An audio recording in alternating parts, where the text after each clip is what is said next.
전문가 두 분이 이렇게 한 피아노에 앉아서 치는 모습을 제가 처음 봐가지고 재밌습니다. 네, 이제 느헤미야도 마지막으로 가게 됩니다. 오늘 이제 13장을 끝으로요. 이제 느헤미야는 끝나게 되고요. 다음 주부터 성탄 또 메시지를 전하고 또 신년 관련해서 또 메시지를 전하게 될 것입니다. 느헤미야가 이제 이 성벽과 성전 재건을 완성하게 됩니다. 사실 성전 재건은 이미 예전에 완성이 되었는데요. 이 성벽 재건을 통해서 그 마무리를 하게 된 것이죠.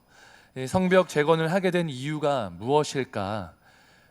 계속적으로 말씀드리지만 이 패역한 이스라엘 백성들이 그 전에 성전과 성벽이 온전히 있을 때 하나님과 그 성전을 통해서 교제하고 하나님을 올바로 섬기기보다는 하나님을 섬기는 척하지만 동시에 우상을 숭배하는 그들의 이 연약한 모습들이 여전히 있었고 이 죄악들이 있었기 때문에 그 율법에 불순종한 죄로 그 저주로 인해서 이 이방 땅인 바벨론 또한 페르시아의 유배를 갔다가 돌아오게 되는 시간들을 경험하게 됩니다.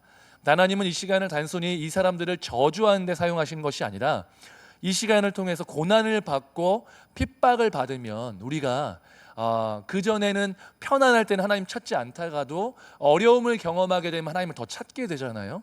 이 시간들을 통해서 하나님이 이 이스라엘 백성들을 정결케 하셨고 회개케 하셨습니다.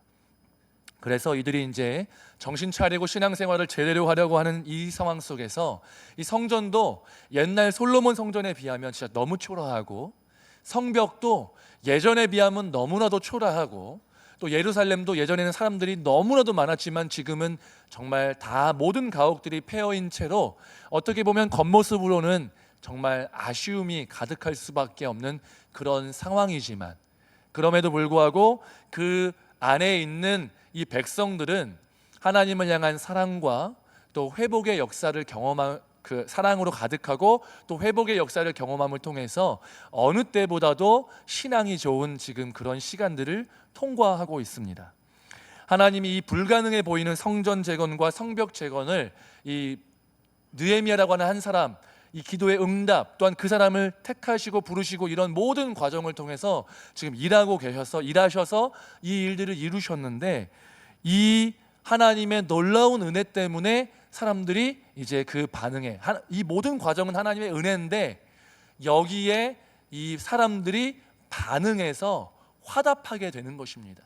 그래서 이 성전 또한 이 제단에 제물로 드릴 때 필요한 이 나무를 제공하고 성전이 돌아가게 하기 위해서 성전세를 또한 바치고 또한 11조 뭐 여러 가지 것들을 하고 또한 이 아무도 살고 싶어하지 않는 예루살렘 폐허 가운데 들어와서 헌신하여 살고 이런 일들을 통해서 하나님의 나라가 또 이스라엘 백성들이 회복되어져 가는 것들을 몸소 체험하고 있는 것입니다. 그리고 그 마무리로서 이제 이 느헤미야의 개혁이 마무리 완성이 되어 가고 있고 또 이 개혁은 한 번 해서 끝나는 것이 아니라 지속되어야 한다는 것을 오늘 성경 본문은 우리에게 전달해 주고 있습니다.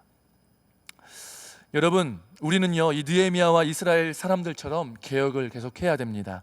오늘 1, 2, 3절 말씀을 한번 띄워주시면 다 같이 한번 읽어봤으면 좋겠는데요. 함께 읽겠습니다. 그날 모세의 책을 낭독하여 백성에게 들렸는데 그 책에 기록하기를 암몬 사람과 모압 사람은 영원히 하나님의 총회에 들어오지 못하리니 이는 그들이 양식과 물로 이스라엘 자손을 영접하지 아니하고 도리어 발람에게 뇌물을 주어 저주하게 하였음이라. 그러나 우리 하나님이 그 저주를 돌이켜 복이 되게 하셨다 하였는지라.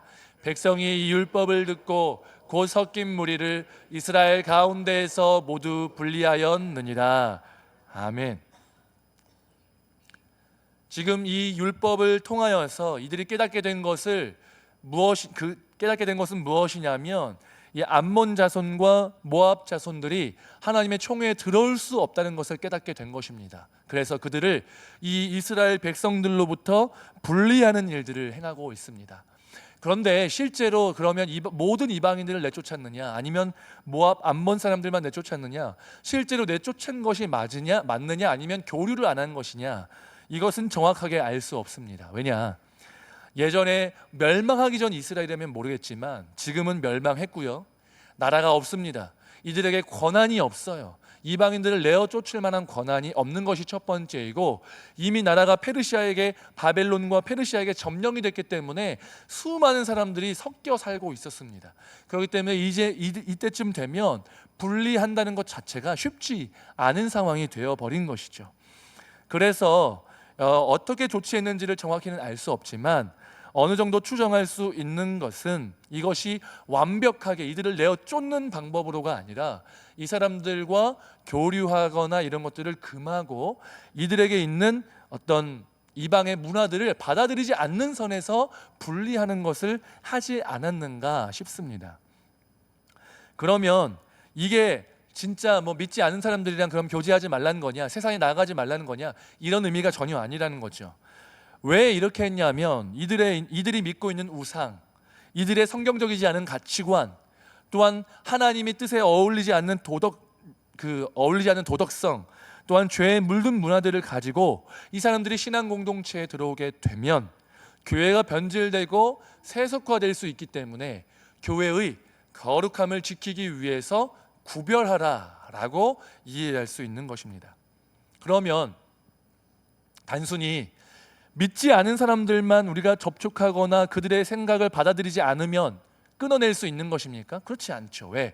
우리가 이미 몇십 년 동안 어렸을 때부터 받아온 교육들, 또한 세상 사람들과의 교류, 그들의 생각, 가치관, 그들의 소망, 추구하는 것이 이미 우리 머리 가운데, 우리 마음 가운데 가득하기 때문에 이제 그냥 금하는 것으로만 끝나는 것이 아니라 나는 괜찮은데 저 사람들의 생각을 받아들이지 말아야지가 아니라요, 이미 우리 안에 침투해 있는 세상적 가치관, 세속적 가치관을 하나하나 제거해서 없애는 과정들, 몰아내는 과정들이 우리 개인과 교회 공동체 전체 가운데 필요하다라는 것입니다. 여러분, 우리 한 사람 한 사람은요, 교회이자 성전입니다. 이 성전 건축이라는 말로 이 교회당을, 이 예배당을 짓는 것은 사실 적합하진 않습니다. 왜냐? 이 교회 건물은 성전이 아닙니다. 성전은 성령이 거하시는 우리의 몸, 우리의 영혼, 우리 자체가 이미 성령을 받은 이후로부터 우리가 성전되었기 때문에 성전을 건축하고 재건하는 일은 우리 한 사람 한 사람 그리스도인이 거룩해지고 신앙이 좋아지는 일이 성전 건축인 것입니다. 이 건물은 교회가 아니고 성전이 아닌 것입니다. 그런데 성전인 우리가, 문제가 무엇이냐면 성전은 거룩해야 되는데 우리가 가지고 있는 태생적인 이 약점들, 죄인이고 또 세상에 물들어 있고 또한 아직 연약한 때문에 우리 안에 있는 이 거룩하지 않은 삶의 모습들을 제거해 나가야 한다라는 것이죠. 끊어지지 않는 죄의 열매들이 문제가 되기도 하고요, 또한 돈과 물질이 우상이 되기도 하면서 동시에 또한 물질 만능주의 사상이 우리 안에 있을 수도 있다라는 것입니다. 우리는 오해해서는 안 되는 것이 무엇이냐면 하나님 나라와 동등한, 또한 동일한 경제체제, 또한 정치체제는 이 땅 어느 곳에도 없다라는 것입니다. 여러분, 우리는요, 너무 자본주의라는 것을, 지금 자본주의 시대이고 또 미국이 자본주의의 본산이기 때문에 미국이 기독교 국가니까 자본주의도 기독교랑 어떤 일치된다라는 생각을 은연중에 갖고 있을 수 있습니다. 그러나 그렇지 않습니다. 이 땅에 어떤 정치체제와 경제체제도 하나님 나라와 동일한 것은 없습니다. 자본주의는요, 어쩔 수 없이 생겨난 이런 것인데 그냥 하나님께서 용인한 것이지 하나님이 기뻐하시는 것은 아니다라는 것입니다. 자본주의란 무엇입니까? 돈이 인격이 되는 경제체제입니다. 돈이 사람과 동등하게 되어서 돈 때문이라면 돈을 추구하는 것이 당연하고 옳은 일이라고 얘기하고, 돈 때문이라면 사람을 피해 입히고 또한 안 좋게 하는 것까지도 은연중에 이렇게 용인되는 그러한 체제가 뭐냐면 자본주의 체제라는 거죠. 그렇기 때문에 이 자본이나 재물이 우리의 우상이 되는 것을 막아야 하는데 시대의 흐름이 그렇지 않기 때문에 쉽지 않다는 것입니다. 이것만 있습니까? 학벌주의가 있죠. 외모 지상주의가 있습니다. 우리의 사고를 잠식하고 있습니다. 교회 안에서도요, 우리가 어떤 사람을 대할 때 동등하게 성도를 성도처럼 대하는 것이 아니라 조금 더 내 마음속으로 혹은 드러나게 더 존귀하게 대할 때가 있을 수 있다는 것입니다. 청년 사역을 하잖아요. 그러면 청년 사역을 해봤는데 애들이 뭐라고 얘기하냐면, 이제 제가 처음 가게 되면 이제 다 소개를 해주잖아요. 그러면 이제 먼저 만난 사람이 있고 나중에 만난 사람이 있으면 소개를 이렇게 해줍니다. 이 사람은 누구고요, 학생이고요, 뭐 어떤 직장 다니고 이렇게 얘기를 합니다. 그러다가 뭐 다 평범하게 이렇게 설명을 해주다가 근데 얘는 서울대예요, 이렇게 얘기를 합니다. 그 이야기인즉슨 무엇입니까? 얘는 좀 특별하다는 거죠. 근데 사실 여러분, 서울대가 공부 잘한 거 맞죠? 똑똑한 거 맞습니다. 그 노력하고 그 수고의 결과로 서울대 간 거 축하해 줄 만한 일 맞습니다. 그러나 교회에서 목사가 왔는데 청년부를 소개하면서 얘는 다른 애들은 어떤 학교인지 얘기 굳이 안 하다가 얘는 근데 서울대를 다녀요 라고 얘기한다는 것 자체가 우리 안에 학벌주의, 얘는 좀 더 다른, 똑같은 그리스도이지만 얘는 좀 다르다라는 인식이 우리 안에 은연중에 있다라는 것이죠. 어떤 직장을 다니거나 돈이 얼마나 많이 있거나 어떤 학교를 나왔거나 이러한 것들이 있을 때 성도를 소개하면서 혹은 성도를 대하면서 그것으로 인해서 다르게 대한다면 그것은 우리 안에 하나님 나라의 가치관으로 서로를 대하는 것이 아니라 세상적 가치관으로 사람들을 이미 대하고 있다는 사실을 분명히 깨달을 필요가 있다는 것입니다. 또한 우리는 학벌, 재산 또 이런 것뿐만 아니라 외모에 따라서도 사람을 다르게 대할 수밖에 없는 연약한 존재입니다. 그러나 교회는 그러지 않아야 한다는 것이죠. 어디에 사는가, 아파트에 사는가, 어느 지역에 사는가, 빌라에 사는가, 아파트에 사는가, 어떤 옷을 입고 다니는가, 어떤 물건들을 가지고 다니는가, 이러한 것들로 서로를 대할 때 다르게 대한다면 슬프지만 그것은 잘못된 것이다 라는 것입니다. 우리는 우리의 개인과 생각과 가치관 속에 들어있는 세속적인 영역들을 제거해야 되는데 이런 은연중에 나타나는 이러한 것들까지도 하나님께서는 제거하기를 원하신다는 것입니다. 믿지 않는 사람들과 영원히 교류하지 않겠다라는 것도 맞지 않고 불가능하기도 합니다. 그거 하나님 원하시지도 않습니다. 그게 아니라요, 그들과 교제해야 합니다. 가까이 지내야 합니다. 그러면서 우리는 그들과 다른 소망, 그들과 다른 가치관, 그들과 다른 사랑을 가지고 이 땅에서 살아가는 존재임이 우리가 드러남을 통해서 그들에게 예수 그리스도의 생명의 복음이 전달되는 통로가 되어야 될 줄로 믿습니다. 그렇기 때문에 여러분, 우리가요, 믿지 않은 사람들과 교제하는 게 중요한 게 아니라 우리 안에 침투한 세속적인 가치관을 제거하고 하나님이 기뻐하시는 뜻대로 매일의 삶 속에서 살아가는 것이 훨씬 더 중요한 문제임을 기억하시고 우리 안에 있는 것들을, 세속적인 것들을 제거하면서 우리가 거룩하고 또한 구별된 삶을 살아가는 저와 여러분 되시기를 주님의 이름으로 축복합니다.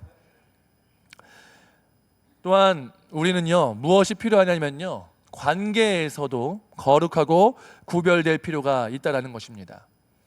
여러분, 우리는요, 나는 관계 중심적 사람이야, 나는 일 중심적 사람이야, 뭐 여러 가지 얘기를 할 수 있습니다. 그러나 사람들을 다 만나보면요, 결국은 사람은 외로운 존재이고 또 관계를 필요로 하고 사랑하고 사랑받는 것을 싫어하는 사람이 아무도 없다는 것입니다. 이 사랑하고 사랑받을 때 내가 사랑받고 싶은 방법이나 표현이 다를 수는 있어도 사랑받고 싶고 관심받고 싶은 것이 모든 사람들의 공통적인 원함이다라는 것입니다. 근데 여러분, 살다 보면요, 이게 살면요, 관계가 참 어렵다는 것을 너무나도 많이 느끼게 되는 것이죠. 그래서 내 어떤 취향, 스타일, 이게 맞는 사람이 있을 수 있고요, 안 맞는 사람이 반드시 존재할 수밖에 없습니다. 심지어는 그냥 안 맞는 것에서 끝나는 게 아니라 누가 봐도 인격이 별로일 수 있어요.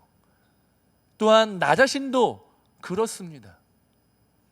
근데 여러분, 그거에 따라서 잘 맞고 덜 맞고 호감이 가고 호감이 덜 가고 이것은 본능이고 어쩔 수 없는 문제이지만, 그것을 감안하더라도 그것을 넘어서서 조금 더 동일한 관심과 사랑을 베풀기 위해서 힘쓰는 것과 그렇지 않고 본능대로만 행동하는 것은 너무나도 다르고, 그냥 본능대로 살아가고 본능대로 살아가는 것은 세상 사람들도 그렇게 사랑한다라고 예수님께서 분명하게 말씀하셨다는 것이죠. 그 이야기인 즉슨 성도가 된 우리는 그렇게 사랑하는 것이 아니라 우리의 기호, 우리의 취향, 우리의 선호도와 맞지 않는 사람들이다 할지라도 소극적으로는 넉넉하게 용납해주고 적극적으로는 관심을 갖고 사랑할 수 있는 그러한 사랑이 우리 안에 있기를 하나님이 우리에게 원하신다는 사실입니다. 그러면서 우리는 하나님 보고 교회 다니지 사람 보고 나는 교회 안 다닙니다 라고 얘기하시는 분들이 많이 계시는 것을 경험하게 됩니다. 다른 교회에서요. 저는 동의하지 않습니다. 사람을 보고 교회를 다니는 것은 아니지만요, 하나님을 먼저 봐야 되겠지만, 그러니까 사람한테 실망하고 교회를 떠나라 이런 얘기가 아니고요, 사람을 보고 실망할 수 있다. 그러나 그 사람도 사랑해야 되고 나도 그 사람에게 사랑받는 관계를 맺는 일에는 우리가 힘을 써야 한다라는 것입니다. 여러분, 하나님을 사랑하십니까? 아멘. 그런 줄로 믿습니다. 그러나 여러분, 하나님께서 말씀하시는 것은 무엇이냐면, 하나님을 사랑한다라고 말하는 것은 어렵지 않다라는 거예요. 하나님을 사랑한다라고 이야기하면서, 눈에 보이지 않는 하나님을 사랑한다고 말하면서 눈에 보이는 이웃, 눈에 보이는 형제를 사랑하지 않으면 그 하나님을 사랑한다는 고백이 거짓말일 수 있다. 아니, 거짓말이다 라고 하나님께서 우리에게 말씀하고 계시다는 것입니다. 그렇다는 얘기는 우리가 우리에게 주어진 이웃들과 우리에게 주어진 형제, 같이 믿는 사람들을 사랑함을 통하여서 하나님의 사랑이 내 삶을 통해서 드러나게 된다는 것입니다. 여러분, 성화는요 돛 닦는 게 아닙니다. 혼자 면벽 수행하면서 며칠간 잠을 이 바닥에 등을 안 대고 이게 앉아가지고 잠을 자고 이런 수행을 통해서 성화가 되는 게 아닙니다.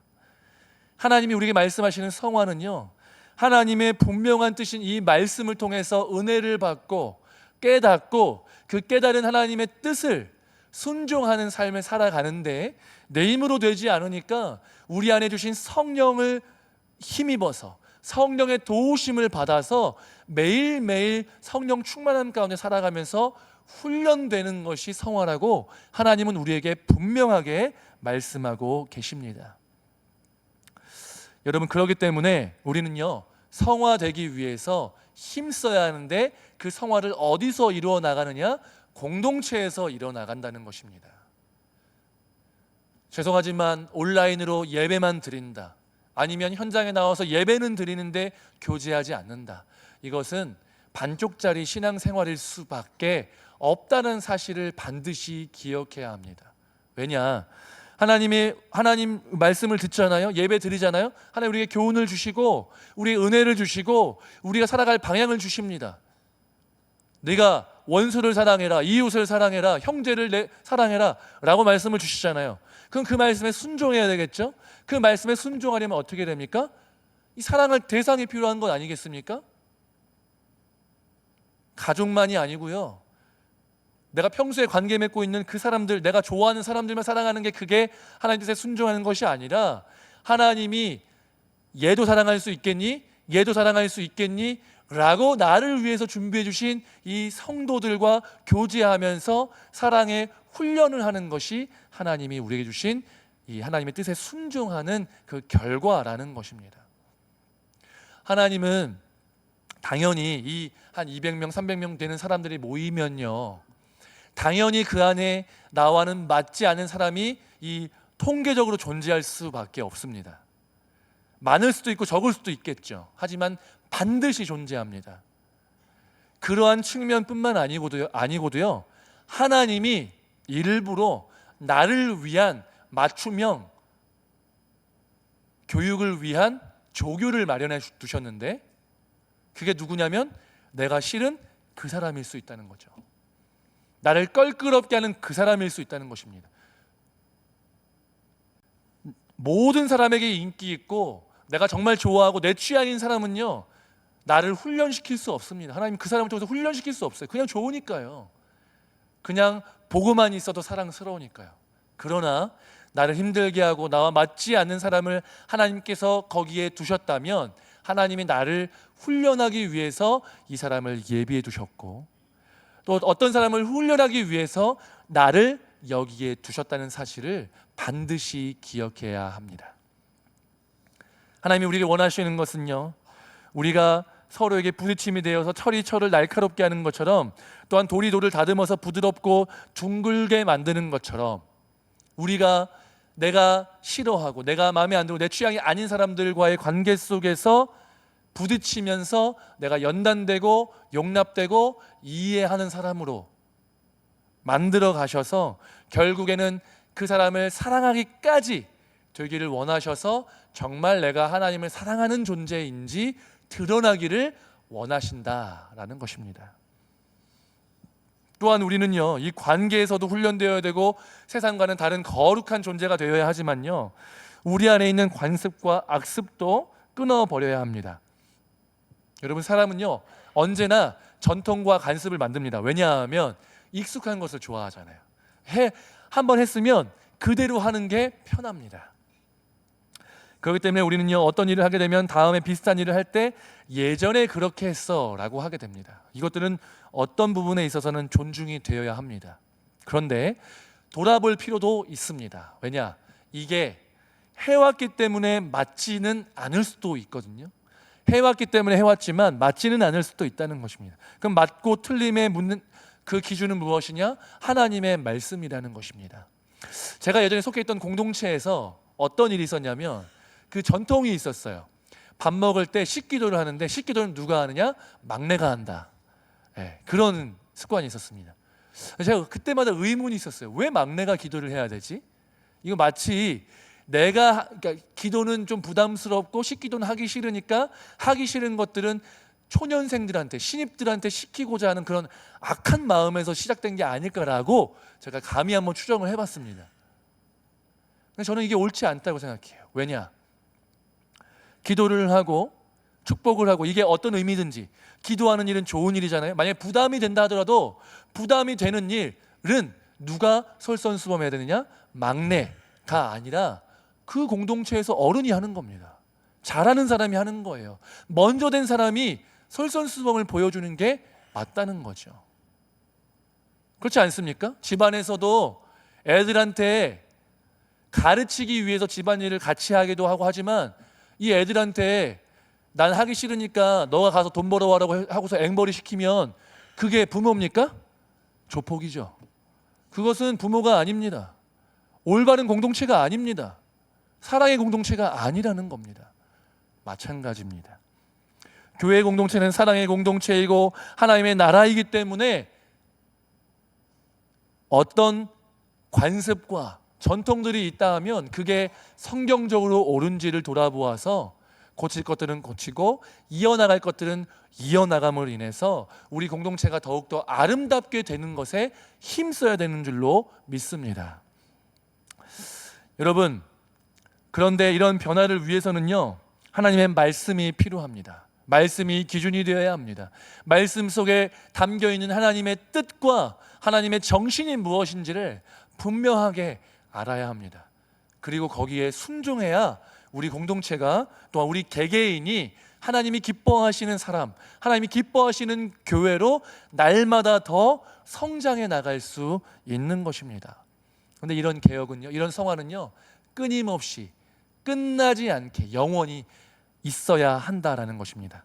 오늘 말씀의 후반부에 보게 되면요, 4절부터 보면요, 이 아마도 느헤미야가요 총독으로 있다가 이제 이 성벽 재건도 다 하고 했는데, 그 다음에 잠깐 페르시아로 본국으로 돌아갔다가 이 수도에 갔다가 다시 돌아오게 되는 일이 있었던 것으로 보입니다. 느헤미야가 예루살렘을 비운 사이에요, 이 대적들이 예루살렘을 장악하게 되는데요, 이 도비아라고 하는 사람은 이방인이거든요. 이 도비아가요, 성전에 제물을 드리고 제단이 있고 지성소가 있지만 또 방이 있었거든요. 뭐 제물을 두고 또 제사장을 위한 음식이 보관되는 창고가 있고 여러 가지 공간이 있는데, 거기에 한 공간을 도비아를 위한 방을 만들어 놓은 곳이에요. 첫 번째, 도비아는 이방인이기 때문에 성전 출입이 불가합니다. 이것 자체가 잘못되었습니다. 두 번째, 성전은 하나님의 공간이기 때문에 이 봉사를 위한 사람들을 위한 공간으로 할애되거나 제사를 위한 공간으로 할애되어야 되지, 제사와 상관없는, 성전과 전혀 상관없는 도비아라는 한 사람을 위한 사적 공간이 마련되어서는 안 된다는 것입니다. 그 두 가지가 문제였다는 거죠. 이것은 도비아 한 사람의 문제가 아니고 성전과 관련된 제사장 또한 유대 지도자들의 문제였습니다. 잘못이었습니다. 이런 상황 속에서 느헤미야는 도비아의 세간을 그 방 밖으로 다 내어 던져버리고 그 방을 정결케 하고 하나님의 전의 그릇과 소재물과 유향을 다시 그리로 갖다 놓는 이 정결의 과정, 회복의 과정을 다시 한번 이루고 있었다는 사실을 기억할 필요가 있습니다. 이것은 우리에게 무엇을 알려주느냐? 우리의 이 성결케 되는, 정결케 되는 과정, 성화의 과정, 개혁되는 과정은요, 우리 삶 가운데 지속적으로 이루어져야 한다는 것입니다. 여러분, 우리는요, 가만히 있으면 본전이라고 생각하는 경향이 있어요. 신앙도 교회도 가만히 있으면 유지되면 본전이다라고 생각하는 경향이 있습니다. 근데 그렇지 않아요. 왜? 우리가 서 있는 이 운동장은 기울어 있습니다. 이렇게 기울어 있거든요. 우리가 이 자리에 있으면 그냥 가만히 그 자리에 있을 것만 같지만, 우리가 그냥 그 자리에 머물러 있으면 우리는 자연스럽게 죄 가운데로 넘어지고 쓰러지고 점점 우리의 신앙이 무너질 수밖에 없는 존재들입니다. 사단이 우리를 내버려 두지 않습니다. 그렇다면 우리가 해야 될 일은 무엇이냐면요, 지속적으로 하나님께 가까이 나아가야, 그래야 우리가 점점 성장할 뿐만 아니라 뒤로 넘어지지 않는다는 것입니다. 종교개혁자들이 종교개혁을 하고 나서 한번 뒤집어 놓고 나서 단순히 이제 끝 이렇게 얘기하지 않고요, 무엇이라 얘기했냐면요, 개혁된 교회는 날마다 개혁되어야 한다라고 선언했습니다. 이것이 바로 이 개혁주의의 모토입니다. 한번 개혁했으니까, 한번 성화했으니까, 은혜 받았으니까 끝, 이것이 아니고요, 지속적으로 나의 삶을 돌아보고 말씀과 가까워지고 더 기도하고 기도의 응답을 받고 하나님을 더 사랑하고 알아가는 이 과정이 계속적으로 반복되어야 한다. 공동체도 한번 바꿨으니까 끝, 이게 아닙니다. 교회 공동체도 지속적으로 하나님이 원하시는 방향이 무엇인지를 묻고 찾고 바꾸고 이렇게 나아가야 한다는 것입니다. 우리가 대한예수교 장로회 합동 측 아니겠습니까? 우리 이제 신학교가 어디냐면 총신대학교입니다. 모토가 무엇입니까? 종교개혁이잖아요. 칼빈을 얘기하는 사람들이에요. 개혁된 교회는 날마다 개혁되어야 한다를 주장하는 사람들입니다. 그런데 그러한 우리 이 합동측 교회가 계속 머물러 있고 고여 있으면 그 개혁 정신에도 맞지 않거니와 하나님이 기뻐하시지도 않는다는 사실을 기억하고, 우리가 올바른 방향이 무엇인지를 날마다 찾고 묻고 그 방향으로 날마다 전진해 나가며 개인의 삶 속에서 성화를 이루고 교회 공동체는 날마다 개혁되어야 되는 줄로 믿으시고, 개개인이, 저와 여러분이 또한 우리 교회 전체가 날마다 성화되고 개혁되고 거룩하게 되어져 가서 하나님이 기뻐하시는 공동체가 되시기를, 기뻐하시는 한 사람 한 사람 되시기를 주님의 이름으로 축복합니다. 함께 기도하겠습니다.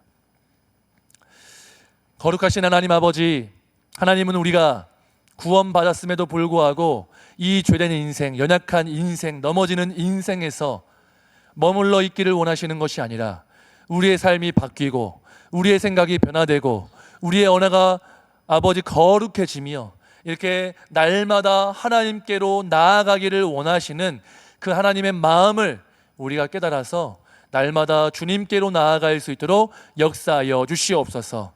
내가 생각하는 대로 내 방향대로가 아니라 말씀을 통하여 기도를 통하여 하나님의 뜻이 무엇인지를 묻고 그 뜻에 순종해 나갈 수 있는 저와 우리 성도님들, 우리 동산교회, 한국교회가 될 수 있도록 역사하여 주시옵소서. 감사드리며 예수님의 이름으로 기도드리옵나이다. 아멘.